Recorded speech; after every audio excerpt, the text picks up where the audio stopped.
ที่3จักสิได้จักสิบ่ได้คือพ่อพี่ที่บอกท่านบ่ได้เงินเช่าท่านบ่ได้เงินบาทที่4บ้าน2 บาทแล้วบ่ทันไหนพ่อปีกอยู่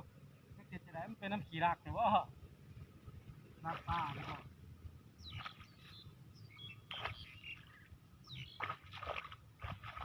พี่เด้อพี่น้องเด้อสนอกสนใจอยากได้พี่ไปขายหรือว่าเอาไปใส่มาพี่ย่ามนั่นฮะนี่เอาน้ำปล่อยดีร้อย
คือติดดื่มอยู่ประมาณเ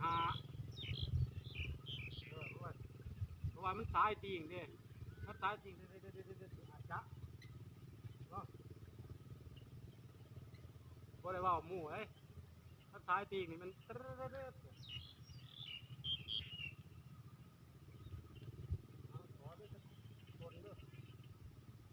จากที่ปนก็พักเสม็ดชีวิตเศร้าให้เศร้าหน้ามาแต่อยากกินยังกะมาหาเอาน้ำหายน้ำหนักตัวเองเนี่ยไปหาหน้ามูกระถึกไหม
แม่มันบ่ได้พ่อโตโอ้ยความหวังลมทลายเลยบ่ได้บ่มีปลาเลย